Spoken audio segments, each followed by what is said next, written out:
Mumbai Tug brought to you by Sunny's World. Pune's Pride Sunny's World, life in sunshine. Resort weddings, events, restaurants, adventure wellness. Sunny's World, perfect destination for every occasion. नमस्कार, Mumbai तकच्या live बुलेटिनमध्ये मी अनुजा आपल्या सगळ्यांचं स्वागत करते आणि आज एक आपण अतिशय वेगळा पण सोशल मीडियावर कमालीची ज्याची क्रेज आहे आणि चर्चा होते तो विषय घेऊन आज आम्ही तुमच्यासमोर लाईव्ह आलेलो आहोत. अर्थात तुम्हालाही कल्पना असेल गेल्या अनेक दिवसांपासून सोशल मीडियावर एका पक्षाची चर्चा होते आणि हा पक्ष भाजप किंवा काँग्रेस किंवा इतर आत्तापर्यंत आपण ऐकलेल्यापैकी नाही, तर हा पक्ष आहे कॉकरोच जनता पार्टी. याचा उगम झालेला आहे भारताचे सरन्यायाधीश सूर्यकांत यांनी एका सुनावणीच्या वेळेला भारतातल्या काही बेरोजगार तरुणांचा कॉकरोच अशा पद्धतीने केलेल्या उल्लेखामुळे. सूर्यकांत आपल्या भारताचे सरन्यायाधीश सर्वोच्च न्यायालयात त्यांच्या समोर एक सुनावणी सुरू असताना त्यांनी एक उल्लेख असा केलेला होता की आत्ताच्या घडीला असे अनेक अनएम्प्लॉयड बेरोजगार लोक पडलेली आहेत आणि त्यांना कामं मिळत नाहीत आणि मग ते मीडियासमोर जातात किंवा काही जण त्यातले आरटीआय ऍक्टिव्हिस्ट बनतात, माहिती अधिकार कार्यकर्ते बेसिकली बनतात आणि ते एका कॉकरोचेस प्रमाणे आहेत अशा पद्धतीने त्यांचा हा उल्लेख होता. कदाचित त्यांच्या बोलण्याचा हेतू वेगळा असावा, ते वेगळ्या पद्धतीने सोशल मीडियावर चर्चेत आलं आणि त्याच्यानंतर सरन्यायाधीशांनी त्याच्यावर त्यांच्या पद्धतीने स्पष्टीकरण सुद्धा दिलं. पण ह्यातनंच उभी राहिलेली आहे एक कॉकरोच जनता पार्टी नावाने चळवळ. आता ही राजकीय स्वरूपाची आहे का की ही फक्त सोशल मीडियापुरती मर्यादित राहणार आहे? हा जो कॉकरोच जनता पक्ष तयार झालेला आहे हा अजूनही काही इलेक्शन कमिशनकडे रजिस्टर्ड पक्ष नाहीये. हा फक्त सध्या आपल्याला सोशल मीडियावर तयार झालेला पक्ष पाहायला मिळतोय. पण त्याचे फॉलोअर्स ज्या पद्धतीने वाढलेले आहेत, त्याला जे मिलियन्स मध्ये फॉलोअर्स त्याचे तयार झालेले आहेत, त्याच्यातनं मात्र ह्याची चर्चा ही आणखीनच वाढलेली आहे. कारण की आत्ताच्या घडीला जो पक्ष दावा करतो की तो जगातला सगळ्यात मोठा पक्ष आहे तो म्हणजे भारतीय जनता पक्ष, त्यांच्यापेक्षा सुद्धा जास्त फॉलोअर्स या कॉकरोच जनता पक्षाचे सोशल मीडियावर पाहायला मिळत आहेत. इंडियन नॅशनल काँग्रेस म्हणजे काँग्रेस पक्षापेक्षा सुद्धा जास्त फॉलोअर्स या पक्षाचे पाहायला मिळतात. आणि ह्यातनंच चर्चा अशी सुरू झालेली आहे की बघा, भारतातली तरुण आणि खास करून जेनझी वोटर्स यांच्याबद्दल सुद्धा याच्यामधली चर्चा होते. कारण ते कुठला तरी एक नवा पर्याय शोधण्याच्या प्रयत्नात होतेच का आणि त्यातनं या पक्षाला ही पसंती मिळते का? ज्या पद्धतीने तामिळनाडूमध्ये TVKला पसंती पाहायला मिळाली, तशाच पद्धतीने भाजप आणि काँग्रेस या पक्षांना वैतागून आता एका नवीन पक्षाकडे तरुणाईचा ओढा हा वाढतोय का? काय ह्या पक्षाची एवढी क्रेज आपल्याला सोशल मीडियावर पाहायला मिळते आणि ह्या पक्षाचं नेमकं पुढे होणार काय आहे? कारण की आजच या पक्षाचे जे अधिकृत हँडल्स होते सोशल मीडियावरचे ते सुद्धा सस्पेंड करण्यात आलेले आहेत. तर त्याचं पुढे नेमकं काय होणार आहे? पक्ष हा खरोखर पुढे जाऊन रजिस्टर होऊन आत्ताच्या पक्षांना निवडणुकांमध्ये आव्हान देणार आहे का? आणि ह्या पक्षाचे जे संस्थापक आहेत ते मराठमोळे आहेत आपले अभिजित दिपके म्हणून. तर त्यांच्याशीच आपण आज या सगळ्या गोष्टींबद्दलची माहिती जाणून घेणार आहोत. अभिजितजी, तुमचं स्वागत आहे मुंबई तकमध्ये. आणि मी आता तशी मोठी प्रस्तावना दिली, पण सगळ्यात पहिले आमच्या मुंबई तकच्या प्रेक्षकांना तुमच्याकडनं हे जाणून घ्यायला नक्की आवडेल की अभिजित दिपके नेमके आहेत कोण?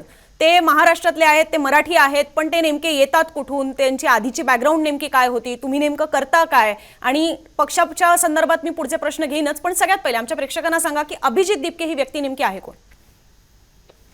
थँक्यू अनुजा, मला तुमच्या प्लॅटफॉर्मवर बोलवल्याबद्दल. मी मुळात छत्रपती संभाजीनगरचा आहे. तिथंच माझा जन्म झाला, तिथंच मी वाढलेलो. त्यानंतर मी माझं अंडर ग्रॅज्युएशन करण्यासाठी पुण्यात होतो. तर पुण्यातून मी मास मीडियाची डिग्री घेतलेली आहे. आणि त्यानंतर मी एक दोन तीन वर्ष आम आदमी पार्टीसोबत दिल्लीमध्ये काम केलेलं. त्यांचे शिक्षेवरचं काम पाहून, त्यांचं हेल्थकेअरवरचं काम पाहून तर मला त्यांचं काम आवडलं आणि त्यामुळे मला असं कुठे वाटलं की मी कॉन्ट्रीब्यूट करावं. तिथं मी 2-3 वर्ष काम केलं आणि तिथं काम केल्यानंतर मला आता असं वाटलं की आता आयुष्यात दुसरं काहीतरी स्वतःचं बघावं. आणि त्यासाठी मी इकडं बाहेरच्या युनिव्हर्सिटीसाठी अप्लाय करणं सुरू केलं. मग त्याच्यात माझा बॉस्टन युनिव्हर्सिटीमध्ये नंबर लागला आणि मागच्या 2 वर्षापासून मी आता इथं USA मध्ये आहे. अच्छा, पण तुम्ही जो आता उल्लेख केला, तुम्ही आम आदमी पक्षासोबत काम करत होतात, तर ते साधारणतः कधी ते कधी करत होतात आणि फक्त आप सोबत काम केले की इतरही पक्ष?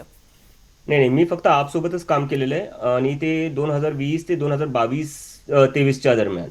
अच्छा, आणि मग तुम्ही आता परमनंटली तिकडे बॉस्टनला आहात की परत? परमनंटली नाही, मी माझं तर आता डिग्री आता जस्ट संपलेली आहे. तर मी आता ते तिथं बघत होतो इथे जॉब करायचा का इंडियाला वापस यायचं. पण आता जशी स्थिती निर्माण झालेली आहे, मला आता वाटतं मला वापस इंडियाला यावंच लागेल. अच्छा, आता इथं राहून काय अर्थ नाहीये, कारण की तिथं भरपूर लोकांचा दबाव आहे मला की तुला वापस यावं लागेल आता. अच्छा, ठीक आहे. मग आपण आता या पक्षापासून सुरुवात करूया. कारण की सरन्यायाधीशांनी हा जो भारतातल्या काही तरुणांचा, बेरोजगार तरुणांचा हा जो उल्लेख केला आहे कॉकरोच म्हणून, तर त्याच्यातनं ही तुम्हाला कल्पना कुठून सुचली, का असं तुम्हाला वाटलं की अशा पद्धतीचा आपण एक पक्ष काढायला हवा? आणि अजून तरी मला जेवढी कल्पना आहे त्या दृष्टीने हा फक्त सोशल मीडियावर आहे, अजून इलेक्शन कमिशनकडे वगैरे तुम्ही गेलेला नाही आहात, तर काय नेमका थॉट आहे तुमच्या या पक्षासंदर्भात? अनुजा, मला असं म्हणायचं की हा कॉक्रोच हा शब्द काय आमच्या डोक्यात आलेला नव्हता किंवा आम्ही स्वतःहून काढलेला नव्हता. हा इंडियाच्या चीफ जस्टिसनी वापरलेला शब्द आहे भारतातल्या युवकांसाठी. आता माझा प्रश्न असा आहे की इंडियाचे जे चीफ जस्टिस आहे त्यांचं काम आहे की संविधानाची रक्षा करणं, त्याच्या जे काही आपल्याला अधिकार दिलेले त्यांची रक्षा करणं, आणि त्याच्यातच एक अधिकार आहे बोलण्याचा अधिकार, म्हणजे फ्रीडम ऑफ एक्सप्रेशन. तो प्रत्येकाला सारखा लागू होतो. तर फ्रीडम ऑफ एक्सप्रेशनची रक्षा करण्याच्या जागी चीफ जस्टिस ऑफ इंडिया असं कसं म्हणू शकतात की जे लोक सिस्टमला क्रिटिसाइज करतायत किंवा सिस्टम विरोधात बोलतायत ते बेरोजगार असतात, आळशी असतात आणि ते कॉक्रोचेस आणि पॅरासाइट सारखे असतात.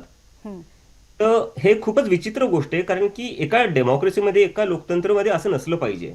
आणि ज्युडिशरीकडून तर असं अजिबातच नाही आलं पाहिजे, कारण की judiciary is suppose to protect the fundamental rights of the people. नाही, पण त्यांचं म्हणणं होतं ना की माझ्या बोलण्याचा चुकीचा अर्थ काढण्यात आला, असं ते म्हणाले. अनुजा, मला त्यांच्या क्लॅरिफिकेशनवर अजून जास्त प्रॉब्लेम आहे. ते क्लॅरिफिकेशन मध्ये काय बोललेत की माझा असा अर्थ नव्हता की सगळे असे असतात.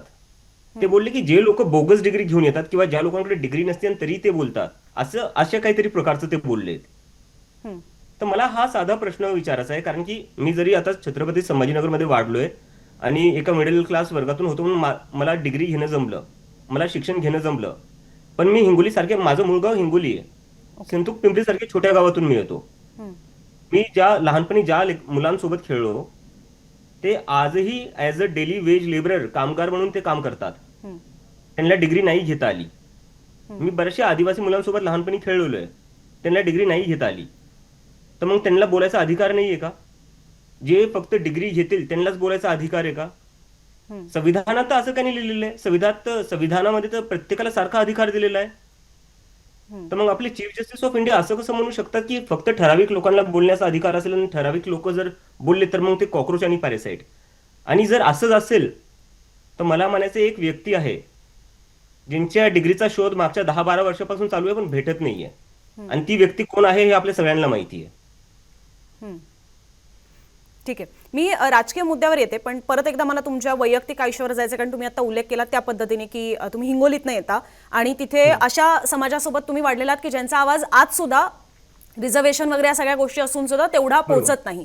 आणि मी चुकत नसेल तर बहुतेक तुमच्या एका सोशल मीडियावरच्या एक्स पोस्टमध्ये तुम्ही लिहिलेलं सुद्धा आहे की तुम्ही स्वतः सुद्धा दलित समाजातनं येता, तर ते बरोबर आहे? हां, तर मला ती पहिले तुमची पार्श्वभूमी जाणून घ्यायला आवडेल की तुमचं बालपण कसं होतं, ज्या समाजातनं तुम्ही येता तो समाजाचा आवाज तेव्हाही दबलेला होता, आजही बहुतांश प्रमाणात दबलेला आपल्याला पाहायला मिळतो.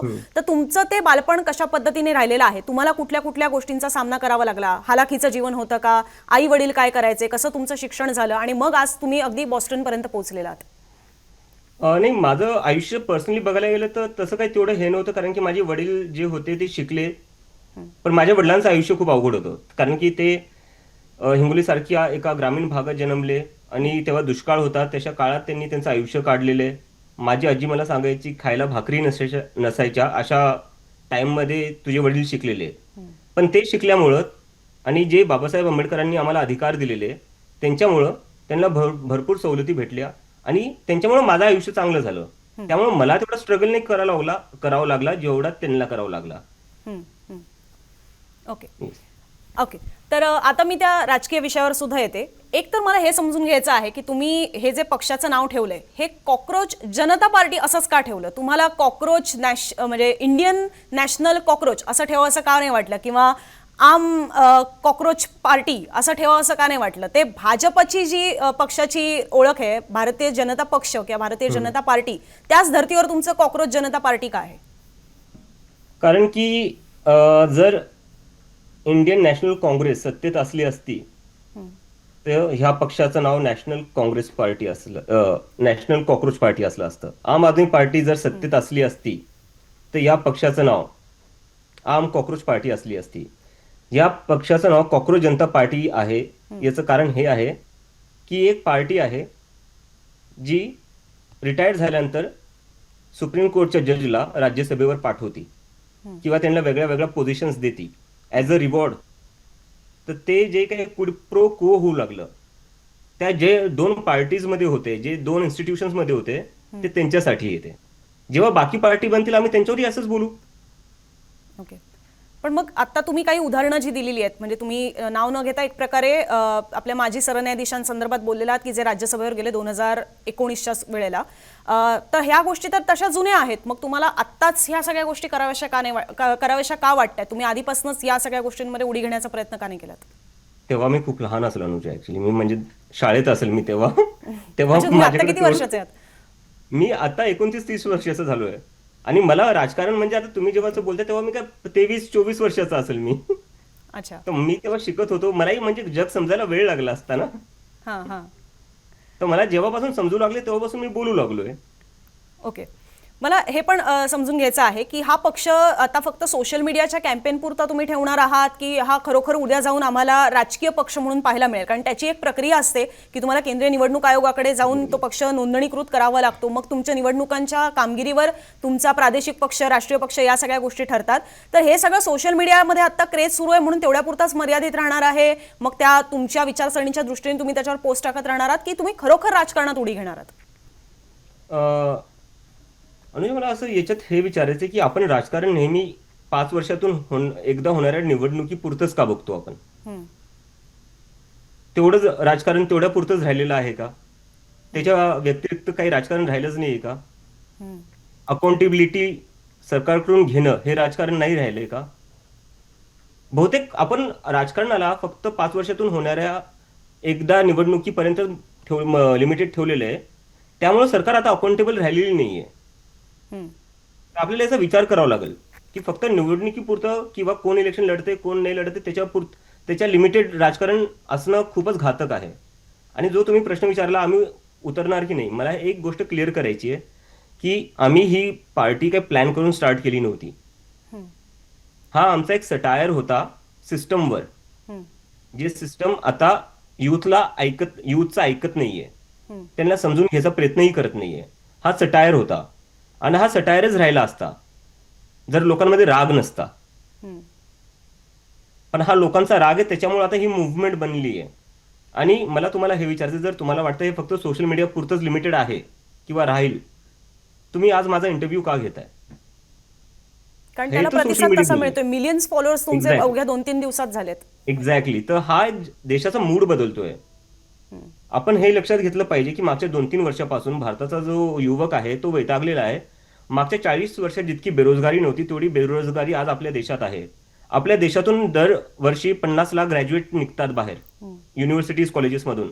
त्या 50 लाख पैकी फक्त 20 ते 22 ग्रॅज्युएट्सला जॉब भेटती. बाकीचे 30 लाख जे ग्रॅज्युएट्स आहेत त्यांना जॉब भेटत नाहीये. तर आज अशी वेळ आलेली आहे की डिग्री असणं ही एक लेव्हरेज राहिल्याने ही लायबिलिटी बनलेली आहे. You cannot have a job despite having a degree. आणि नंतर आपण एक असे राजकारणी बघतो जे डिग्री नसताना चांगले राहू लागले, त्यांचं करिअर वाढू लागलं. पण जे लोक शिकतायत त्यांचं करिअर मागं चाललंय, त्यांचं करिअर खराब होतंय. तर हे आपल्या देशात काय चालू आहे सध्या याचा विचार केला पाहिजे. तुम्ही ज्या फॉलोअर्सचा उल्लेख केलात किंवा तुम्हाला मिळणारा जो प्रतिसाद आहे त्याचा उल्लेख केला, तर त्याचा एक डेटा सुद्धा आहे आणि त्याच अनुषंगाने माझे 2 प्रश्न आहेत. पण पहिले मी तो डेटा सांगते.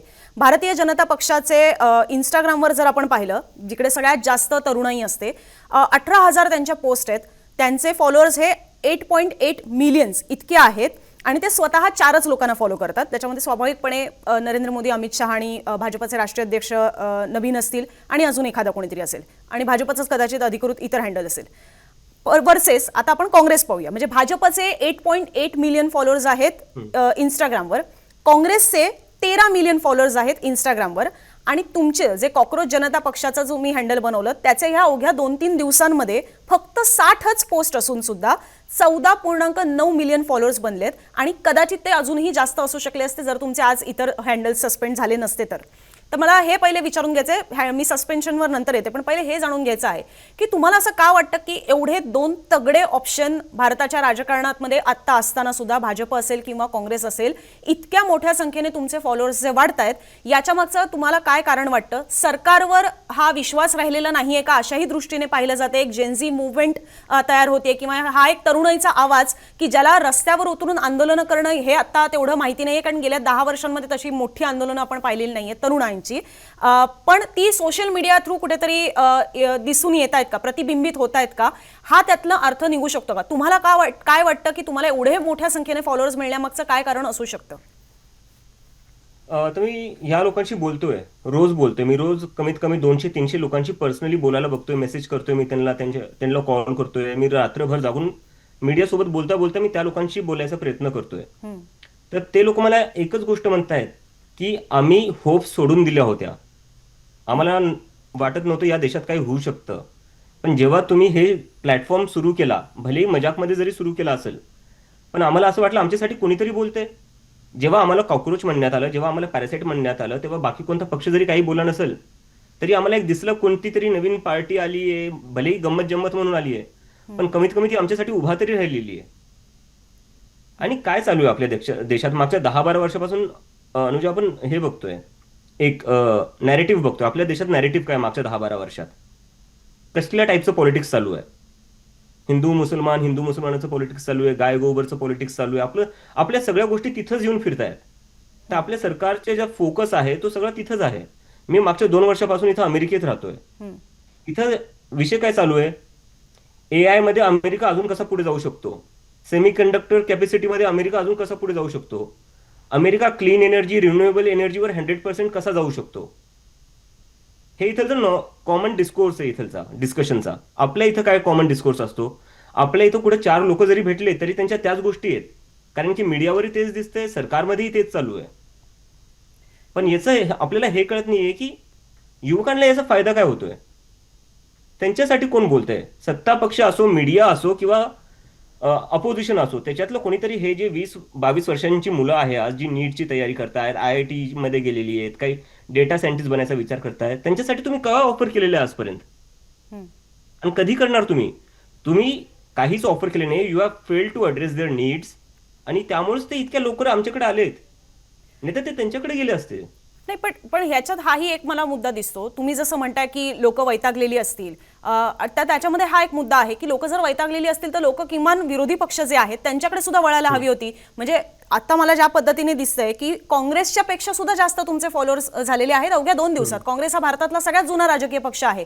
मग हा जसा सरकारवरचा एक अविश्वास दिसून येतोय असं तुमचं म्हणणं आहे, किंवा सरकारवर जेवढी वैतागलेली आहेत लोक असं तुम्हाला जसं वाटतंय, त्याच पद्धतीने विरोधी पक्ष जो एक्झिस्टिंग आता भारतामध्ये आहे त्यांच्यावर पण भरोसा तेवढा राहिलेला नाहीये का, किंवा त्यांच्याकडनं ते तेवढे आशावादी राहिलेले नाहीयेत का? म्हणून जसं तामिळनाडूमध्ये एका नव्या पर्यायाकडे लोक जेवढी वळली त्याच पद्धतीने ती तुमच्या दृष्टीने किंवा तुमच्या रूपात एक नव्या पर्यायाच्या शोधात होते, असं आहे का? हो, नक्की. कारण की आता असं झालेलं आहे की मला तुम्ही सांगा, आता तुम्ही जर्नलिस्ट आहे, तुम्ही माझ्यापेक्षा पॉलिटिक्स फॉलो करता, तुम्ही माझ्यापेक्षा पॉलिटिशियन्सला फॉलो करत असाल, काय चालू आहे काय नाही.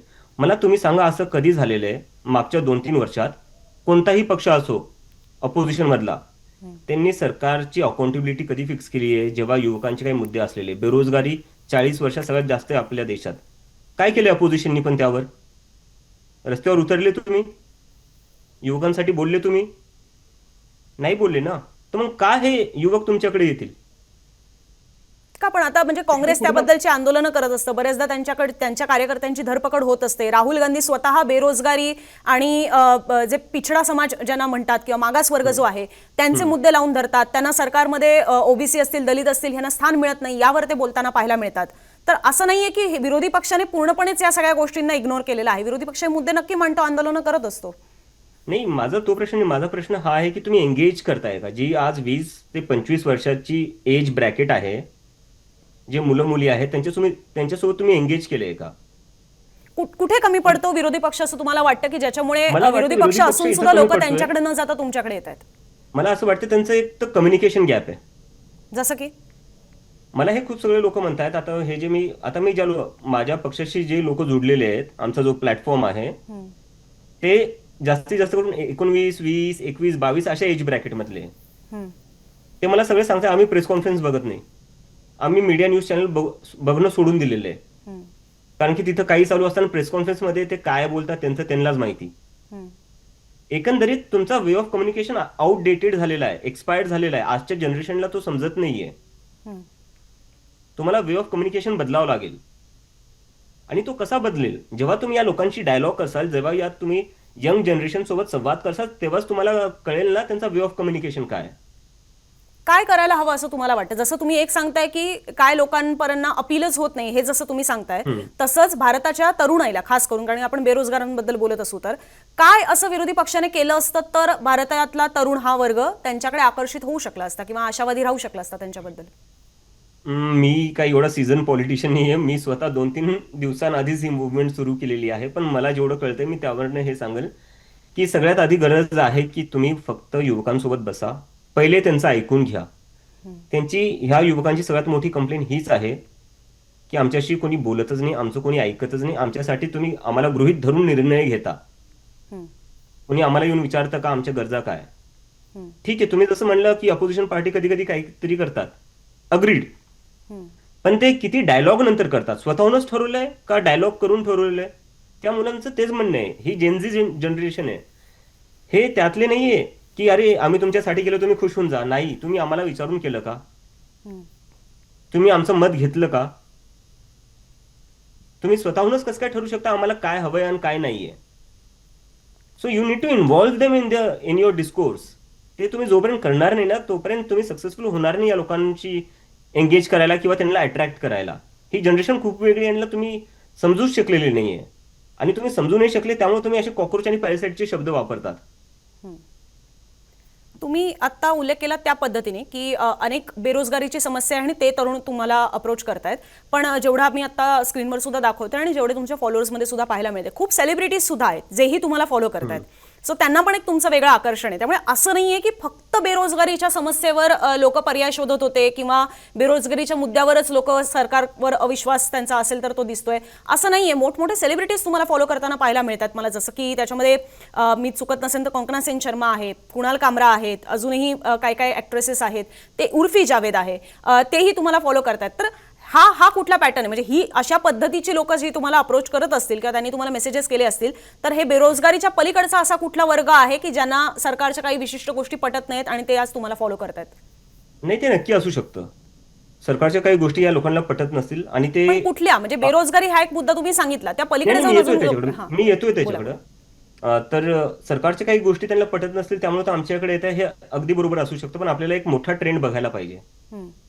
एक पॅटर्न काय असतं, मोठ्या लोकांचं एखाद्या मुवमेंटच्या मागे येणं, याचा अर्थ हवा बदलतीये. जेव्हा काँग्रेसची सरकार होती तेव्हा सगळे मोठे मोठे चेहरे काँग्रेस सोबत असायचे, बरोबर. जेव्हा भारतीय जनता पार्टीचा सत्ता बनली, जेव्हा ते केंद्रात आले, आपण बघतो बरेचसे सेलिब्रिटीज भारतीय जनता पार्टी सोबत दिसायचे, पंतप्रधानांसोबत पण दिसायचे.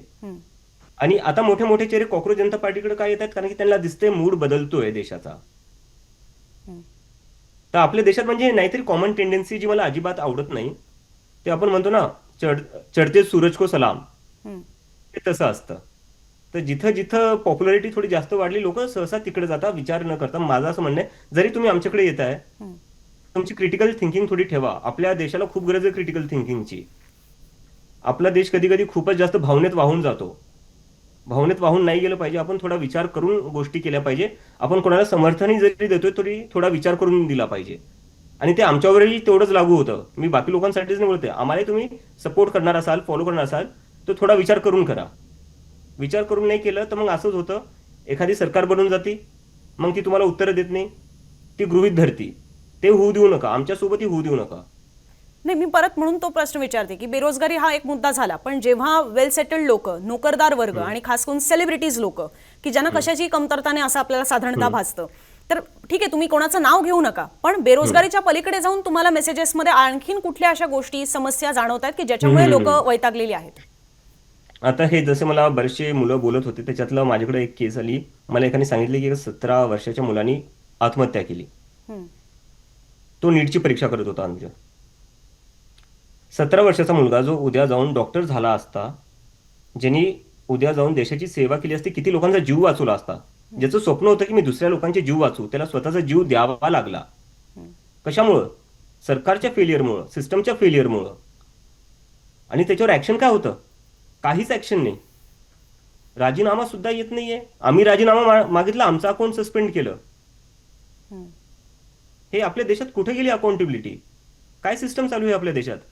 युरोपमध्ये एक देश आहे पोर्तुगाल, तिथे एक भारतीय टुरिस्टची मृत्यू झाली होती.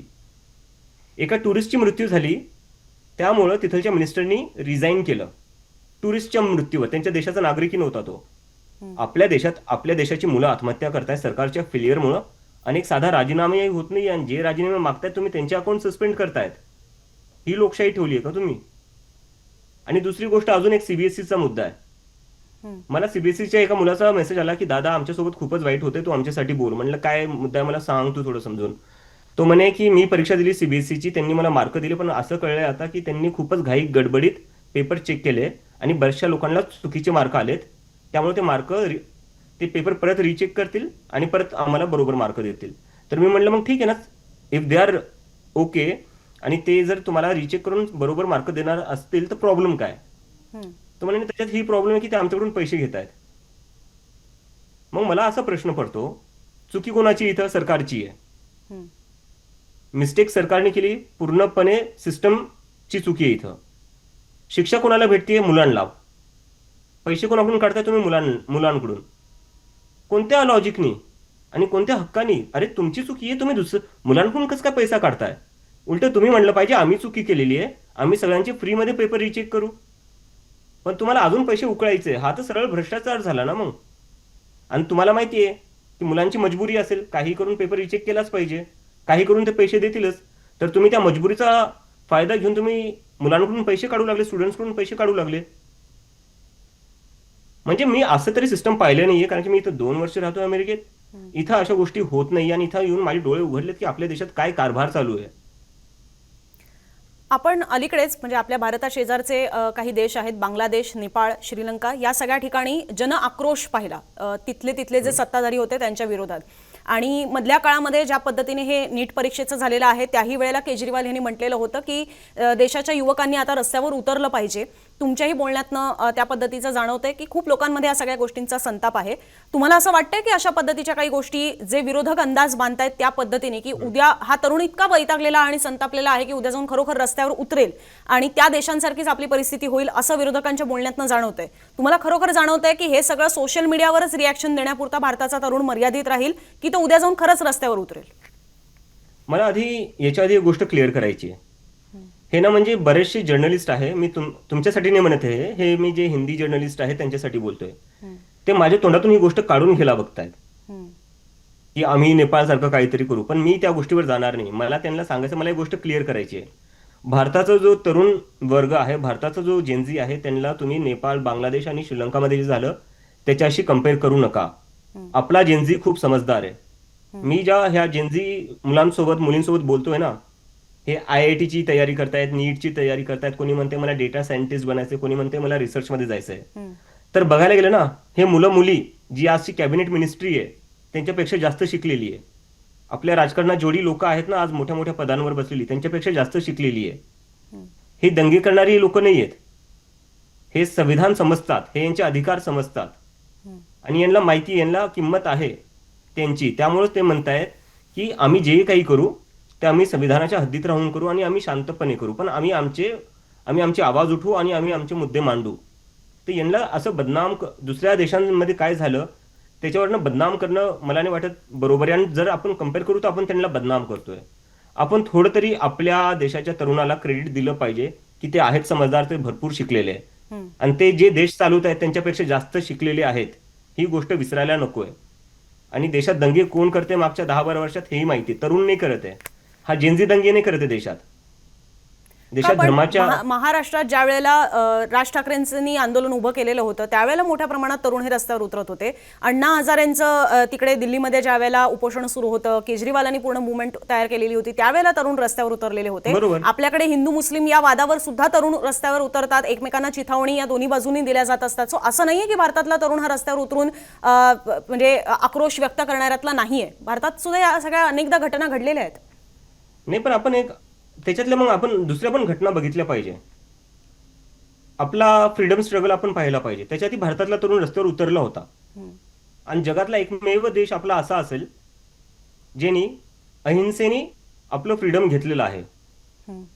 बाकी ज्या लोकांनी अग्रेसिव्ह होऊन फ्रीडम घेतले ते आज लोकशाही राहिलेली नाहीये. आपला एक मात्र देश तसा आहे.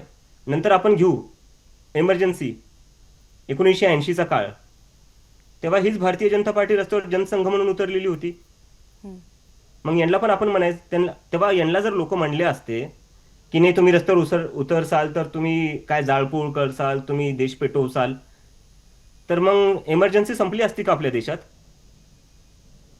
अरे जेव्हा काही चुकीचं होते तेव्हा लोकांना उतरावं लागेल त्यांच्या हक्कासाठी. आणि संविधानात लिहिलेलं आहे हे. कधीपासून देशात आंदोलन करणं हे म्हणजे एक मोठा क्राईम झालेला आहे. मला कळत नाहीये हे का असं होतंय. काय एवढी भीती वाटते आंदोलनापासून? आणि आंदोलन लोक नाही करेल ना, तुम्ही सुधरून जा, तुम्ही ऐका लोकांचं. नीटचा जेव्हा पेपर लीक झाला त्या मुलाची आत्महत्या होण्याच्या आधी जर तुम्ही राजीनामा दिला असता, कोणी कशाला आंदोलन केलं असतं? लोकांनाही वाटलं असतं ना, नाही कुठं ना कुठं सरकार पण कोर्स करेक्शन करते, कुठं ना कुठं सरकार पण ऍक्शन घेतीये. पण जर तुम्ही ऍक्शनच घेणार नाही, तुम्ही काही अकाउंटेबिलिटी फिक्सच नाही करणार, तर मग लोकांनी करायचं काय? चुपचाप सहन करत जायचं. आणि भारतासारख्या देशात जो देशच आंदोलनातून निर्माण झालेला आहे, आपलं पूर्ण एक्झिस्टन्सच आंदोलनातून आलेले, महात्मा गांधी असो, आंबेडकर असो, नेहरू असो, अशा देशात आपण आंदोलनाला एक क्राईम म्हणून कसं काय बघू शकतो? तुम्ही आता जसं म्हणताय त्याच पद्धतीने आता मला हा प्रश्न तुम्हाला घ्यायचा आहे की खूप मोठ्या प्रमाणात मग लोकांनी आता तुमच्यावर सुद्धा विश्वास दाखवलेला पाहायला मिळतोय, सगळ्या हँडल्सवर तुमचे मिलियन्समध्ये फॉलोअर्स असल्यामुळे. मग त्यांना आता काय, म्हणजे त्यांना आता काय दिशा असणार आहे? तुम्ही सोशल मीडियावरच फक्त कॉन्टेंट टाकणार आहात, त्या पद्धतीने तुमचं काही वेगळं कॅम्पेन असणार आहे, किंवा हा सगळा राग जे व्यक्त करतायत ते तुम्ही तो मांडणार आहात, की पुढे जाऊन काही असणार आहे? लोकांनी जो तुमच्यावर आता विश्वास दाखवलेला आहे त्याचं पुढे नेमकं काय होणार आहे? याच्यातनं मला एक गोष्ट करायची आहे जी बाकी पक्षांनी नाही केली आहे आणि ज्यामुळे ही लोक माझ्याकडे आलेली आहे किंवा आमच्याकडे आलेली आहे, ते ही की यांचं ऐकून नाही घेतले, यांचे सल्ले नाही घेतले, यांच्या काय समस्या आहे, यांच्या काय होप्स आहे, काय अपेक्षा आहे, हे कोणी ऐकून नाही घेतले. तो कुठलाही निर्णय घेण्याआधी किंवा ह्या आंदोलनाला पुढे कुठं नेता येईल हा विचार करण्याआधी माझं हे कर्तव्य आहे की मी या लोकांना आधी बोलू, यांच्याशी बोलू, यांना समजून घेऊ, यांच्या काय अपेक्षा आहे, यांच्या काय समस्या आहे. जोपर्यंत मी ते समजून नाही घेणार तोपर्यंत पण मी तीच चुकी करेल जी बाकी पक्षांनी केलेली आहे, आणि ह्या लोकांना नको येते.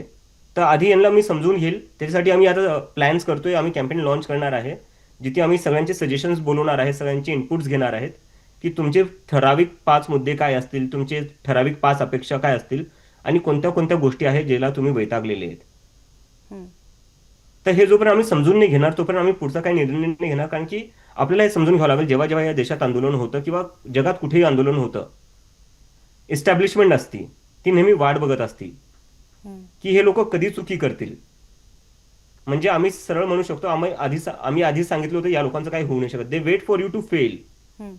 तर आम्हाला घाई गडबड करून त्या लोकांना चान्स नाही द्यायचा आहे टू प्रूव्ह देम राईट, की नाही आम्ही आधीच म्हणलं होतं की ही कॉकरोच जनता पार्टी फेल होऊन जाईल. आम्ही जे काही करू खूप समजदारीने करू आणि खूप आम्ही शिकलेले लोक आहे सगळे. आम्ही जे काही करू सगळं अभ्यास करूनच करू, अभ्यास न करता आम्ही काहीच करणार नाहीये. आणि 3-4 दिवस झाले मला तरी वाटतंय आम्ही काही विचार करून ठरवून हे काही सुरू केलं नव्हतं. तर it would be too early to expect anything from us on the 4th day. एक पार्टी आहे जी 12 वर्षापासून बसलेली आहे, त्यांनी अजून काही 12 वर्षात त्यांना काही जमलेलं नाही. तर आम्हाला कमीत कमी तुम्ही 12 दिवस द्या किंवा 12 आठवडे तरी द्या. आम्ही देऊ तुम्हाला एक स्ट्रॅटेजी देऊ, आम्ही प्लॅन देऊ, आम्ही सांगू आम्ही कोणते कोणते मुद्दे उचलू, कसे उचलू, पण but give us some time. 12 दिवसांनंतर मी नक्की तुमचा परत एकदा इंटरव्ह्यू किंवा मुलाखत करेन. पण त्यातपूर्वी मला आणखीन 2 प्रश्न आहेत शेवटाला. एक म्हणजे की जसं स्तुती होतीये, कौतुक होत आहेत, खूप लोक दाद देत आहेत तुमच्या या चळवळीला, त्याच पद्धतीने काही लोक साहजिकपणे आरोप करणार. आणि सोशल मीडिया वगैरे सगळं आल्यानंतर ह्या सगळ्या गोष्टी त्याच्या पार्ट अँड पार्सल आहेत, ज्या आता तुम्हालाही अर्थात तुमच्यापर्यंत पण आल्याच असतील. त्यातला एक आरोप असा आहे की ज्याचा तुम्ही सुरुवातीला उल्लेख केलात की तुम्ही आम आदमी पक्षासोबत काम केलेलं आहे, आणि आता जे सगळं तुमचं कॅम्पेन उभं राहत आहे हे पंजाब विधानसभा निवडणुकांच्या तोंडावर तुम्ही एक प्रकारे आम आदमी पक्षाचे प्रॉक्सी आहात, आणि तुम्ही भाजपच्या विरोधातली वातावरण निर्मिती तयार करून हे कुठेतरी विरोधकांना फायदेशीर ठरेल अशा पद्धतीने या सगळ्या गोष्टी घडतायत. तुम्ही कुठलाही पक्ष काढणार नाही, तुम्ही पुढे जाऊन काहीही करणार नाही, तुम्ही फक्त आम आदमी पक्षाच्या बाजूने सगळ्या गोष्टी टाकाल, नॉट लिटरली नाव घेऊन पण बाजूने गोष्टी टाकाल, आणि भाजपच्या विरोधात एक वातावरण निर्मिती करण्यासाठी हा एक प्रॉक्सी तयार झालेला आहे पक्ष. अशा पद्धतीने सगळे आरोप सुरू झालेले आहेत. तर याच्यावर तुमचं काय म्हणणं आहे? 2 गोष्टी याच्यात. तर पहिली गोष्ट तुम्ही हे म्हणाल भाजपचं पंजाबमध्ये काय अस्तित्व आहे जे आम्ही भाजपच्या विरोधात बोलून पंजाबमध्ये त्यांना फायदा होईल आम आदमी पक्षाला. भाजपचं तिथं तर काही अस्तित्वच नाहीये. तर ही गोष्टच खूप इलॉजिकल आहे. जे पण लोक क्रिटिसाइज करतात ही गोष्टच खूप इलॉजिकल आहे. आणि दुसरी गोष्ट अशी की नीट हा फक्त पंजाब पुरता मुद्दा राहिला आहे. सीबीएसई फक्त पंजाब पुरते लोक देत आहेत, पूर्ण देशाचे लोक आहेत ना. हे तुम्ही अशा गोष्टी गृहीत धरताय, तुम्ही अशा गोष्टी तुमच्या डोक्यात बनवून ठेवलेल्या आहे, त्यामुळेच तर हा युवा तुमच्याकडे येत नाहीये ना. तुम्ही अजूनही तुमच्याच इकोसिस्टम मध्ये, तुम्ही अजूनही तुमच्याच ज्या मेंटॅलिटी आहे तुमची तीच आहे, तुम्ही त्याच्या पलीकडे लोकांचं ऐकायला तयार नाहीये आणि तुम्ही परत तीच चूक करताय. तुम्ही मूड समजत नाहीये लोकांचा. नाही, आता हा आरोप काही भाजप करते अशातला नाहीये. म्हणजे मी आता नाही, ते नाही म्हणत आहे. वैयक्तिक दृष्ट्या तुम्हाला अनुभव सांगते ते म्हणजे की मी स्वतः लाईव्हला बसण्यापूर्वी मी पण पाहायचा प्रयत्न केला की सोशल मीडियावर तुमच्याबद्दलच्या काय चर्चा सुरू आहेत. त्यात मला हे एक रील दिसलं की ज्यामध्ये एक व्यक्ती सांगते की मी आधी खूप पटकन, ज्याला आपण म्हणतो ना फ्लो मध्ये येऊन एखाद्या गोष्टीला फॉलो केल्यासारखं, तर त्या व्यक्तीचं ते म्हणणं होतं की मी पण फॉलो केलं आणि मग मी अॅनलाइज केलं, तेव्हा मला या सगळ्या गोष्टी अशा त्यातनं जाणवल्या. आता त्याच्यामध्ये भाजपच असायला हवं असं काही नाहीये, पण आम आदमी पक्षाला फायदा व्हावा म्हणून सुद्धा या सगळ्या गोष्टी असतील. जे कदाचित ते भाजपच्या कॉन्टेक्स्टने बोलत असतील, ते कदाचित काँग्रेसच्याही कॉन्टेक्स्टने असू शकतं. मुद्दा हा की मी आम आज आदमी तुमच्या पक्षाबद्दल सुद्धा सांगतोय. आम मी आदमी तुमच्या आज पक्षाबद्दल इंटरव्ह्यू सुद्धा अशाच पद्धतीने आरोप होतात. ते तर म्हणजे अगदी काँग्रेसने सुद्धा केलेले आहेत की आम आदमी पक्ष हा बी टीम आहे किंवा केजरीवालांना सगळ्या गोष्टीतून निर्दोष यासाठीच सोडण्यात आलं जेणेकरून पंजाब निवडणुकीमध्ये ते परत ऍक्टिव्ह व्हावे. गुजरातमध्ये सुद्धा आम आदमी पक्ष आहे, त्याचाही फटका काँग्रेसला बसतो. सो मुद्दा हा नाहीये की इकडनं बोलतंय कोण, मुद्दा हा आहे की तुम्ही प्रॉक्सी आहात, अशा पद्धतीने सुद्धा तुमची इमेज तयार केली जाते सोशल मीडियावर. एक तर सगळ्यात पहिले मी गोष्ट आज तुमच्या चॅनलवर तुमच्या इंटरव्ह्यू क्लिअर करतो. कॉक्रोच जनता पार्टी कधीही कोणत्या पक्षाला समर्थन देणार नाही. आणि जर आम्ही समर्थन दिलं, तुम्ही ही माझी क्लिप काढा आणि तेव्हा दाखवा आणि मला एक्सपोज करा. हे मी तुमच्या चॅनलवर बोलतोय. आणि मला जर ही गोष्ट लपून ठेवायची असती अनुजा, मी राघव चड्डा सारखी ट्विट डिलीट केले असते आधी. त्याच्यानंतर मी ही मुवमेंट सुरू केली असती. मी ट्विट डिलीट नाही केलेत, मी ते ट्विट ठेवले. तुम्ही अजूनही माझ्या ट्विटरवर जाऊन बघू शकतात. जर मला लोकांना मिसलीड करायचं असतं, मला लोकांना फसवायचं असतं, तर ट्विट डिलीट करून हे सगळं करणं खूप सोपं असलं असतं, कोणाला काहीच माहिती नसतं झालं. आज तुम्ही माझी मुलाखत घ्यायच्या आधी तुम्ही मला विचारलं नाही तुम्ही आम आदमी पार्टीसोबत होते की नाही. तुम्ही फक्त मला हे विचारलं तुमचं बॅकग्राऊंड काय. त्याच्यात मी तुम्हाला स्वतःहून सांगितलं, कारण की मला ती स्वतः गोष्ट लपवायची नाहीये. कारण की राजकारणात हेच चालू आहे ना. ही फसव्यागिरीमुळेच ह्या लोकांचा भरोसा उठलेला आहे. ह्या फसव्यागिरीमुळेच ह्या जेनझी जनरेशनचा तुमच्यावरनं भरोसा उठलेला आहे. हे तुम्हाला समजून घेता येत नाहीये. तर या लोकांना मी स्वतःहून सांगतोय की माझं असं असं होतं, मी या पक्षासोबत 2-3 वर्ष काम केलेलं आहे, पण आता मी काही करत नाहीये आणि तुम्ही लोक त्रासलेले आहेत, त्यामुळे मी तुमच्यासाठी मुद्दे उचलेल, पण तुम्हाला पण तयार राहावं लागेल. आणि ते म्हणतात ठीक आहे, आम्हाला काही हरकत नाहीये. तर बाकी लोक काय बोलतात काय नाही, मी त्यावर जाणार नाही. पण मी एक सायकोलॉजी तुम्हाला सांगेल. कोणतंही आंदोलन या देशात होऊ द्या, 2011चं अण्णा आंदोलन असू द्या किंवा पंजाबचं शेतकरी आंदोलन असू द्या, एक गोष्ट कॉमन काय, अण्णा आंदोलन बद्दल असं म्हणलं जातं की त्यांच्या मागे आरएसएसचे हात होते किंवा आरएसएसचे लोक असतील. आणि मी म्हणतो असतील. कोणत्या आंदोलनात समाजातले सगळेच लोक एकत्र येत नाही?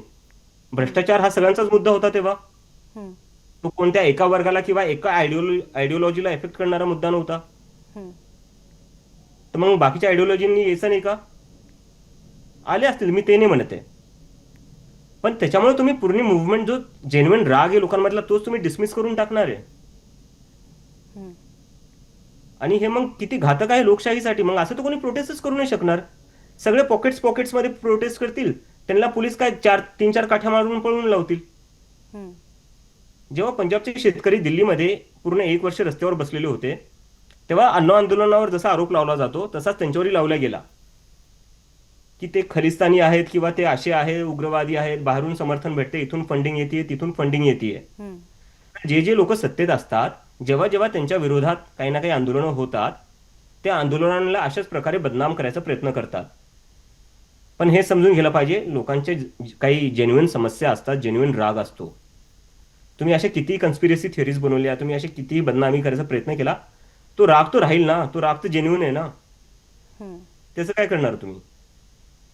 बाकी तुम्हाला बदनाम करायचं करा, you are free to do that, but at least address the real issue here. तुम्हाला हे सगळं आता एवढं कॅम्पेन उभं केल्यानंतर आणि हा जो प्रतिसाद मिळतो त्याच्यानंतर कोणाचे फोन आले राजकारण्यांपैकी? मला आलेले आहेत, पण मी नाव नाही घेणार. अच्छा, महाराष्ट्रातल्या राजकारण्यांचे आले? हो. अच्छा, पण मी नाव नाही घेणार कोणाचं. ठीक आहे, नाव नका घेऊ, पण ऍटलीस्ट काय बोलले ते? नाही, म्हणजे बोलले नाही, मला फक्त मेसेज आले की आमच्या सिनियर लिडर्सला तुम्हाला बोलायचे. म्हणजे ते असतात ना, त्यांच्या जे जवळचे लोक आहेत त्यांच्याकडून मेसेजेस येतात, ते तशा प्रकारचं चालू आहे. तर मी अजिबात कोणाला एकालाही रिप्लाय दिलेला नाहीये. कारण की मला ही कॉम्प्रोमाइज नाही करायची ही मुवमेंट. तुम्ही बघा, मागच्या 10-12 वर्षात या देशात हम्म, आंदोलनाला एक क्राईम बनवून ठेवलेलं आहे. सोनम वांगचुकने आंदोलन केलं, त्याला जेलमध्ये टाकून ठेवलं. हम्म, लोकांना तुम्ही ह्या पॉईंटपर्यंत पुश केलं होतं जिथे लोक बोलायला घाबरायची. हम्म. आज 10-12 वर्षानंतर लोक त्या मुवमेंटला आलेली आहे जिथे त्यांना वाटतं की नाही, आता आम्ही बोलू शकतो आणि आता आम्ही बोललं पाहिजे, कारण की आता बस झालं, आता अजून किती सहन करायचं. तर मी जर बाकी राजकारण्यांसोबत हात मिळवला तर ही जी 10-12 वर्षानंतर जी एक होप निर्माण झाली ना, ती मरून जाईल आणि याच्यानंतर लोक परत हिंमत नाही करू शकणार. तर माझी जिम्मेदारी त्याच्यावर जास्त आहे. या लोकशाहीसाठी, या लोकशाहीकडे, ही जी एक होप निर्माण झाली ना, माझी जिम्मेदारी तिकडे जास्त आहे. आणि मला जर बाकी राजकारण्यांसोबत जायचंच असतं तर मी एका पक्षासोबत कामच करत होतो, मी तिथंच राहिलो असतो. मी कशाला हे केलं असतं. नाही, कारण महुआ मोहित्रांसारख्या खासदारांनी तृणमूलच्या त्यांनी म्हटलेलं आहे की मला आवडलं असतं तुमचा पक्ष जॉईन करायला, असं त्यांनी म्हटलेलं आहे. एक अखिलेश यादव यांचं सुद्धा आम्ही ट्विट दाखवत होतो. सो बरोबर. मोठे मोठे जे राजकारणी आहेत तेही प्रतिसाद देत आहेत किंवा तेही बऱ्याचदा असं असतं की तुमच्या खांद्यावरनं गोळी दुसऱ्याला मारण्याचा सुद्धा Exactly. प्रयत्न असेल. तेच चालू या आहे, सगळ्या तेच गोष्टी चालू आहे. असतील. पण हे जे बडे बडे राजकारणी आहेत जे ओपनली तिथे बोलतात ते तुमच्याशी पण मेसेजवर करून अशाच पद्धतीने बोलतायत का? आणि तुम्हाला ऍक्च्युली राजकारण्यांपैकी सुद्धा कोणी असं म्हटलेलं आहे का की आम्हाला तुमचा पक्ष जॉईन करायला आवडेल? आणि खास करून सत्ताधारी पक्षातनं भाजपकडनं सुद्धा तुम्हाला कोणी मेसेज वगैरे केले? माझं तर डायरेक्टली असं काही बोलणंच नाही झालंय. मला फक्त मेसेजेस येऊ लागले की आमच्या पक्षाच्या नेत्यांना तुमच्याशी बोलायचं आहे. मी जसाच तो मेसेज बघतो मी रिप्लाय नाही करत. मला त्या भानगडीत पडायचंच नाहीये. कारण की जेव्हा असं होतं तेव्हा काय होतं याचा सगळ्यात जास्त अनुभव आपल्या मराठी लोकांपेक्षा जास्त कोणाला माहिती असेल. जेव्हा अशा उड्या मारल्या जातात इकडून तिकडं, काय होतं, काय काय झालं वाटतं आपले- तुम्हाला? तुम्ही एखाद्या पक्षाच्या ह्यानं रिस्पॉन्स दिलात, प्रतिसाद दिलात, रिप्लाय दिलात, काय होईल असं वाटतं तुम्हाला? हे लोक मला कॉक्रोच सारखे खाऊन टाकतील. हे जे आहेत ना माझ्या सोबत उभा राहिलेले आज 1,10,00,000 लोक, हे जेनझी, ते मला कॉक्रोच सारखे खाऊन टाकतील. कारण की यांचा राग ह्याच व्यवस्थेवर आहे पूर्ण. त्यांना नको ही लोक, ते वैतागलेले आहेत यांना. नाही, पण मी एक आणखीन प्रश्न विचारला की भाजपकडनं सुद्धा कोणी तुम्हाला मेसेज केलेत का? नाही, ते कसं काय करतील? आम्ही तर त्यांच्या विरोध, ते आम्हाला मेसेज नाही करत, ते आमचे डायरेक्ट अकाउंटच उडून टाकतात. बऱ्याचदा आरोप हे होतात ना, कारण की त्यांच्या विरोधात जर कोणी बोलत असेल तर त्यांचे आवाज दाबण्याचे प्रयत्न होतात. हे विरोधक सातत्यानं बोलताना पाहायला मिळतात. आता तुम्ही भारतात तर नाही आहात, तुम्ही अमेरिकेत आहात, पण तरी सुद्धा अशा पद्धतीचे काही प्रयत्न झाले का? धमक्या आल्या का तुम्हाला? ट्रोलिंग तर ते आता Yes. खूप युज टू झाले, मला- सगळेच जण त्याला युज टू झालेले ट्रोलिंगला. Yes. पण धमक्या पण येणं मला- वगैरे हेही प्रकार वाढलेले आहेत. तर याबद्दल तुम्हाला काही तुमचा अनुभव आहे का, ज्या पद्धतीचे आरोप होतात? मला फक्त यावर एक बरं झालं तुम्ही ही गोष्ट बोललं, माझ्या डोक्यातून निघून गेली होती. कारण की मला असं वाटत होतं की मला माझी पर्सनल लाईफ पुढे नाही आणायची आहे आणि मला ते कार्ड खेळायचं नाही. पण काल परवापासून मला असे बरेचसे काही जे भाजपचे इकोसिस्टम मधले लोक आहेत ते असे म्हणू लागले, तू जरी अमेरिकेत असेल तरी तुझे आईवडील इथंच आहे ना, बघून घेऊ. ते असे ट्विट करू लागले आणि ते उघडपणे असे ट्विट करू लागले. हे तुम्ही आणि शुअर अशी आहात की तुम्हाला- तुम्ही म्हणता की तुम्हाला भाजपच्या लोकांकडनं असं आलंय मेसेज? नाही, मेसेज नाही, ट्विट केले त्या लोकांनी. मी हे बोलतो, ओपनली केलेत. ओके. ओपनली ट्विट केले. मला मेसेज केले असते मी समजू शकलो असतो. ते पण थोडं बरं वाटलं असतं की तुम्ही घाबरतायत ओपनली बोलण्याशिवाय. पण इथं तर उघडपणे तुम्ही धमक्या देतायत. आणि जर तुम्ही हे आयडीज पाहिले कुठलचे कोणाचे, हे आयडीज ते जे सगळे बीजेपीचा इकोसिस्टम आहे त्यातलेच आहे. म्हणजे या देशातला तरुण जर बोलणार असेल तर तुम्ही त्याला अशा धमक्या देसाल की तुझ्या आईवडील इथंच राहता, आम्ही बघून घेऊ. म्हणजे काय देशाची तुम्ही अवस्था करून ठेवली आहे, काय तुम्ही पॉलिटिक्सची अवस्था करून ठेवली आहे, जिथं लोकांना जे कोणी बोलते त्यांना तुम्ही अशा धमक्या देतायत. काय होईल या देशाचं? मला हा प्रश्न पडलेला आता. आता मी जरी एवढी हिंमत करून बोलते, आता मला चिंता लागली. मला कालपर्यंत थोडं काही वाटत नव्हतं, कारण की मी तर स्वतः आता जेलमध्ये जरी जायचं असेल मी तयार आहे त्यासाठी. कारण की मी एक पॅटर्न पाहिलेलं आहे, जे या सरकारच्या विरोधात बोलतं त्यांना हे जेलमध्ये टाकतात. सोनम वांगचुकचं आपण उदाहरण पाहिजे, किती मोठा सायंटिस्ट आहे तो, त्याचा आता आदर केला पाहिजे होता या सरकारने, त्याला सुद्धा जेलमध्ये टाकले. तर मी उद्या इंडियाला आल्यावर मला दिल्ली एअरपोर्टवरच हे तिहाडला नेतील, मला याची गॅरंटी आहे आणि मला त्याची भीती नाही आहे. पण जेव्हा विषय माझ्या घरच्यांपर्यंत येतो, जेव्हा माझ्या आईवडिलांबद्दल असं बोलल्या जातं की ते तरी इथंच राहताना आम्ही बघून घेऊ, म्हणजे काय चालू आहे या देशात? किती दादागिरी, किती धमक्या? अशी आपली लोकशाही चालवणार आहे का आपण? पण तुम्ही काय वाटतं तुम्हाला, तुम्ही अशा पद्धतीच्या धमक्या जर तुम्हाला येणार असतील तर तुम्ही किती तग धरू शकणार आहात तिथून पुढे? तुम्हाला मग तुमचा असा विचार आहे का की मग तिकडे बॉस्टनलाच थांबायचं किंवा आई नाही नाही, मला यावं लागेल. वडिलांना? कारण की हे बघा, मला यावं लागेल कारण की मी एका टायमाला स्वतः जेलमध्ये जाणं प्रिफर करेल माझ्या आई वडिलांना काही होण्यापेक्षा. मी बॉस्टनला तसंही राहणार नाही, माझा इथं प्लॅन नाही राहायचा. आणि आता हे झाले त्याच्यानंतर अजिबातच नाही, मला यावं लागेल. कारण की इथं राहून मी ही मुवमेंट नाही चालू शकत. मला ही मुवमेंट चालवण्यासाठी भारतातच यावं लागेल. नाही तर लोक मला तेच म्हणतील, तू तिथं बसून आम्हाला काय शिकवतोय, आम्ही सगळे रिस्क घ्यायचे, आम्ही सगळं सामना करायचा आणि तू तिथं मस्त राहशील. लोक मला असंच बोलतील ना. त्यासाठी मला यावं लागेल देशात वापस आणि मी येईल.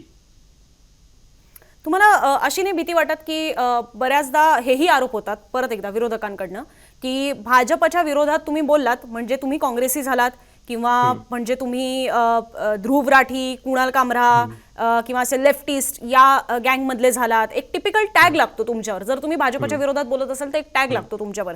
हे सगळे टॅग सुद्धा तुमच्यावर लागतील आणि मग तुमच्याकडे पाहण्याचा दृष्टिकोन सुद्धा जो ह्यांच्याकडे पाहण्याचा आहे त्याच पद्धतीने पाहिला जाईल. बऱ्याचदा असं असतं की भाजपच्या विरोधात बोलताय म्हणजे तुम्ही मग काँग्रेसी किंवा तुम्ही ध्रुव राठी या इकोसिस्टीमचे आहात, तुम्ही न्यूट्रल आहात या पद्धतीने पाहण्याचा प्रयत्नच केला जात नाही. म्हणजे तो विचार पण शिवत नाही की आपण एखाद्याला न्यूट्रल पद्धतीने सुद्धा पाहून बघावं म्हणून. तर या सगळ्या गोष्टींचा सुद्धा एक दडपण येतं का की आपण सुद्धा त्याच लॉबीमध्ये ढकलले जाऊ, आपल्याला सुद्धा त्याच इकोसिस्टीमचा भाग केला जाईल? तुमची मुलाखती घेणारे सुद्धा बरेच जण ह्यातलेच आहेत. तर हे टॅग तुमच्यावर सुद्धा लागू शकतात किंवा तुम्हालाही त्या चष्म्यातनं पाहिलं जाऊ शकतं? मला असं वाटतं आपण ना आता खूप पुढे गेलेलो त्या गोष्टींपेक्षा. ते हे आपण ह्या सगळ्या ज्या गोष्टी याला या चष्म्यातून बघायचं, त्याला त्या चष्म्यातून बघायचं, दिस इज आउटडेटेड पॉलिटिक्स कम्प्लिटली. आजची जी जनरेशन आहे त्यांना फरक नाही पडत या सगळ्या गोष्टीवरनं. त्यांचे प्रश्नच वेगळे, त्यांच्या समस्या वेगळ्या आहे. आपण त्या ऍड्रेस केल्या पाहिजे ना. आपण हे महत्वाचे मुद्दे सोडून कोण कोणासोबत कुठं उभा राहते, कोण कोणाला पाठिंबा देते, हा त्याच्या साईडचा असेल का याच्या साईडचा असेल का, त्याच्यानी का होणार आहे? जर मला एखाद्याने मुलाखत करायला बोलवलं, मी त्याच्याकडे गेलो, त्याच्याने मी त्याच्या आयडिओलॉजीचा झालो का? नाही. तो माझे मुद्दे मांडायला तयार आहेत. ह्या मुलांचे जे 1,10,00,000 जे मुलं आहेत त्यांचे मुद्दे मांडायला तयार आहे. तो मला प्लॅटफॉर्म देतोय बोलायला. तर त्या मुलांच्याच फायद्याचा आहे ना, त्यांचीच आवाज पुढे चालली आहे. नाही, हा प्रश्न यासाठी कारण आता आपण जे नॉर्वेमध्ये पाहिलं की ज्याच्यामध्ये आपल्या भारताच्या पंतप्रधानांना एक प्रश्न विचारण्याचा प्रयत्न तिथल्या पत्रकाराने केला आणि त्याच्यानंतर ह्याबद्दलचा रिसर्च सुरू झाला की त्या पत्रकाराला काँग्रेसची लोक फॉलो करतायत का किंवा जागतिक पातळीवरच्या संघटनेमध्ये जिकडे काँग्रेस आहे तिकडेच हे सगळे लोक सुद्धा आहेत का? त्या पत्रकाराने असे बाकीच्यांना कधी प्रश्न विचारले का की जे आज मोदींनाच विचारले जात आहेत? त्यामुळे ही एक गोष्ट आहेच की तुम्ही जर एखाद्या व्यक्तीला एखादा प्रश्न करत असाल तर लगेच तुम्ही दुसऱ्या कॅम्पमधले आहात अशा पद्धतीने टॅग लावले जातात. म्हणून हा टॅग लागलाच नसता जर तुम्ही उत्तर दिलं असतं. तुम्ही उत्तर द्यायला का घाबरतात? तुम्ही प्रश्नांना का घाबरतात? मला सांगा, ती आता जी नॉर्वेमधली जी कोणी जर्नलिस्ट आहे तिने प्रश्न विचारला, तुम्ही उत्तर दिलं असतं तर हा मुद्दा बनला असता का? नसताच बनला ना मुद्दा. तिथंच गोष्ट संपली असती. तिने एक प्रश्न विचारला, तुम्ही उत्तर देऊन टाका, एवढा आउटरेज झालाच नसता. हे विनाकारणचे आउटरेज, हे विनाकारणचे ॲलिगेशन्स आहेत जे आपण नुसतं लेबलिंग करायला बघतो. आपण भारताचे पंतप्रधान 12 वर्षापासून प्रेस कॉन्फरन्स करत नाहीये, हे सगळ्यांनाच माहिती आहे. आता तुमच्याच चॅनलने कधीदा रिक्वेस्ट केली असेल, तुम्ही इंडिया टुडेची पार्ट आहे बरोबर, तुम्ही रिक्वेस्ट केलीच असेल प्रेस कॉन्फरन्ससाठी किंवा इंटरव्ह्यूसाठी. कधीपर्यंत प्रश्नांपासून पळणार तुम्ही? जर तुम्ही प्रश्नांची उत्तरं दिली तर तेवढा वाद होणारच नाही. आता आपण मला वाटतं मागच्या 30-40 मिनिटापासून बोलतोय. तुम्ही मला जो नाही तो प्रश्न विचारलाय आणि मी 15 मिनिटं आधी झोपेतून उठलोय. मला फक्त 2-3 तासाची झोप भेटली. मला तर माहिती नव्हतं तुम्ही काय विचारणार आहे. तुम्ही काय मला प्रश्न पाठवली नव्हती. तरी एक राजकारणी नसताना एक 29 वर्षाचा मुलगा असून पण मी तुमच्या प्रश्नांची उत्तरं देतोय. तर पंतप्रधान जे मागचे 30-40 वर्ष राजकारणात आहे ते का उत्तरं नाही देऊ शकत? ठीक आहे. एक शेवटाचा प्रश्न की तुमचे अकाउंट सस्पेंड करण्याचे प्रयत्न झालेले आहेत, आज झालेले आहेत रादर, दोन्ही अकाउंट सस्पेंड झाले आणि तुम्ही परत एक कॉक्रोचेस बॅक नावाने आणखी नवीन अकाउंट्स तयार केले. पण हे कितपत सुरू राहील आणि तुम्हाला काय वाटतं की सोशल मीडिया थ्रू सुद्धा हे जर कॅम्पेन तयार करण्याचा प्रयत्न झाला तर वारंवार अकाउंट सस्पेन्शन्स हे होऊ शकतात.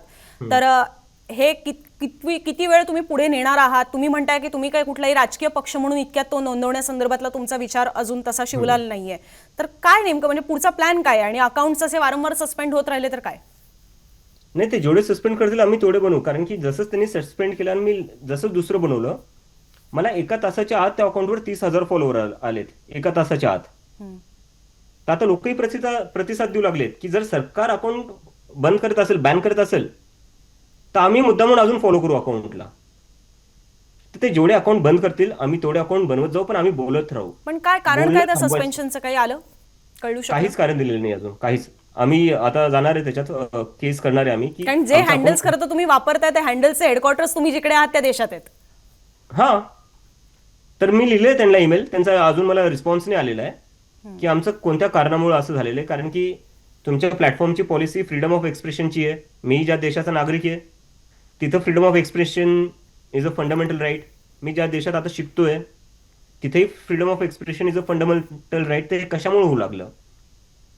आणि दुसरी गोष्ट जे तुम्ही विचारली की पुढे करणार काय, पक्ष बनवणार का न बनवणार ती आता पुढची गोष्ट राहिली. पण सध्या गरज काय भारताला सध्या गरज आहे अकाउंटेबिलिटीची. अपोजिशन सरकारवर दबाव बनवण्यात असमर्थ ठरलेली आहे.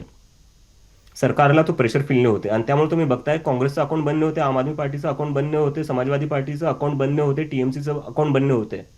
अकाउंट बंद होते आमचं, जे फक्त 4 दिवसाआधी बनलं होतं, कारण की आम्ही तो दबाव आणलाय. ही 1 करोड 10 मुलं जी आहेत ना इंस्टाग्रामवर, ते रोज ओरडतायत की एज्युकेशन मिनिस्टरनी राजीनामा दिला पाहिजे. तो दबाव कुठे ना कुठे निर्माण होतोय. तर आम्हाला दबाव आणायचा आहे सरकारवर की तुम्ही ऍक्शन घ्या. आणि एका लोकतंत्रामध्ये पक्षांचं फक्त इलेक्शन लढणंच काम नसतं, सरकारला चेकमध्ये ठेवणंही काम असतं. आम्ही ते काम करतोय सध्या. तुमच्या कुटुंबात आहे कोणी राजकारणात? कोणीच नाही.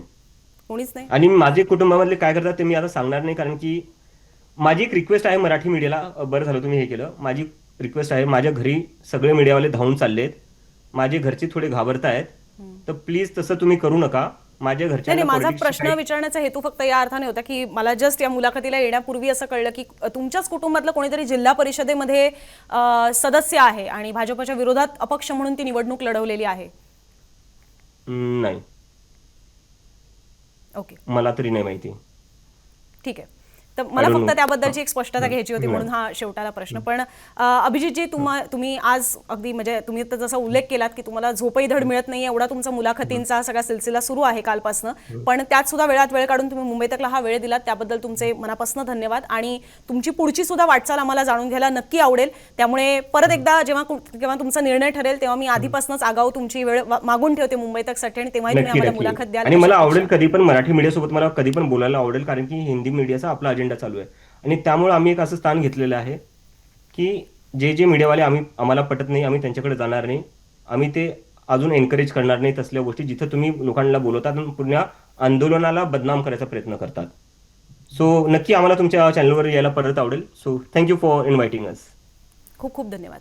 तुम्ही खरं तर मला हेही सांगायला आवडेल की तुम्ही विचारलेल्या प्रत्येक प्रश्नाला उत्तर दिलं, तर त्याबद्दल सुद्धा धन्यवाद. आणि मला तरी असं वाटतं की तुम्ही जसं म्हणताय की फ्रीडम ऑफ स्पीच आहे, त्यामुळे तुम्ही सुद्धा ती तयारी ठेवावी, कारण ज्या वेळेला आपण ह्या अशा परिस्थितीमध्ये उड्या घेतोय त्यावेळेला सगळ्याच गोष्टी अगदी चांगल्या आपल्या वाटेला येतील असं नाहीये. काही कडू आणि तिखट गोष्टी सुद्धा आपल्या वाटेला येतील. त्यामुळे मुलाखतींना तुम्ही सामोरं जावं. जेवढं हिंदी असेल, इंग्रजी असेल, माध्यम आपापल्या पद्धतीने प्रश्न विचारण्याचं काम करतात. आणि मला असं वाटतं की नेते असतील किंवा समोरचे सुद्धा असतात, त्यांच्यामध्ये सुद्धा तेवढे गट्स असतात की ते समोर येणाऱ्या प्रत्येक प्रश्नाला झेलू शकतील आणि तेव्हाच कुठे ते मुलाखती देत असतात. त्यामुळे तुम्ही पण त्या मुलाखतीत द्यावा असं मी पण तुम्हाला एक माध्यमाच्या वतीने आवाहन करेन. आय होप मी तुमची सगळ्या प्रश्नांची उत्तरे बरोबर दिली असतील. I hope. नाही, प्रश्नांची उत्तरं बरोबर हवी असे काही अपेक्षा नसते. माध्यमांची प्रश्नांची उत्तर मिळावीत एवढीच अपेक्षा असते. तुम्ही उत्तर दिलीत, तुमचा जो मुद्दा आहे त्या पद्धतीने. पण आज वेळ दिला. एक स्टँड आहे तो एक थोडा मोठा आहे की जे मीडिया पण कुठे ना कुठे जिम्मेदार आहे या सगळ्या गोष्टीसाठी. त्याच्या विरोधातही कुठे ना कुठे स्टँड घ्यायची गरज आहे आणि आम्ही तो घेणार, कारण की आम्हाला राजकारण बदलायचं आहे थोडं. ठीक. तर पुढच्या वाटचालीसाठी तुम्हाला शुभेच्छा, आणि पुढची वाटचाल तुमची आम्हाला जशी कळेल तेव्हा पण आपण परत एकदा नक्की भेटू. पण आज तुम्ही आलात त्याबद्दल मनापासून धन्यवाद. थँक्यू. तर प्रेक्षकांच्या अनेक कॉमेंट्स मी आत्ता सुद्धा वाचते. अनेक जण इथे सुद्धा दाद देत आहेत आणि नावं ठेवणारे सुद्धा अर्थात आहेत. पण आपण दोन्ही बाजूनी मुलाखत कव्हर करण्याचा प्रयत्न केलेला आहे. ज्या शंका कॉक्रोच जनता पक्षाच्या आत्ता हा जो 2-3 दिवसांपूर्वी सोशल मीडियावर आलेला जो पक्ष आहे त्याबद्दल ज्या सगळ्या चर्चा झालेल्या आहेत, तर त्याबद्दल सुद्धा मी प्रश्न विचारलेले आहेत. जे आरोप झाले त्याही दृष्टीने प्रश्न विचारलेले आहेत. आणि त्यांचीही बाजू जाणून घेण्याचा प्रयत्न केलेला आहे. तुमच्या प्रतिक्रिया तुम्ही मांडत राहा. तुमचे आणखीनही प्रश्न असतील तर ते सुद्धा तुम्ही सोशल मीडियावर टॅग करून आमच्यापर्यंत पोहोचवू शकता. पुन्हा आम्ही मुलाखतीचा प्रयत्न करू तेव्हा ते प्रश्न आम्ही नक्की त्यांना विचारू आणि तुमचं सुद्धा याबद्दलचं मत, जे प्रश्न माझे होते आणि जी उत्तर अभिजितजी यांची होती त्याबद्दलची सुद्धा तुमची मतं ही तुम्ही आवर्जून मांडा, जेणेकरून आम्हालाही समजेल की लोक नेमका काय विचार करतायत. तर कॉकरोच जनता पक्षाच्या सोबतच दिवसभरातले इतरही सगळे महत्त्वाचे मुद्दे असतील, त्याबद्दलच्या विश्लेषणात्मक चर्चा असतील आणि रिपोर्ट्स असतील ते पाहण्यासाठी मुंबई तकच्या यूट्यूब चॅनलवर लाईव्ह आणि व्हिडिओ सेक्शनमध्ये नक्की भेट द्या. तसंच mumbaitak.in आमची वेबसाईट आहे, त्यालाही भेट देऊ शकता. तुर्तास आत्ता या लाईव्हमध्ये इथेच थांबतो. हे लाईव्ह पाहिलं त्याबद्दल धन्यवाद.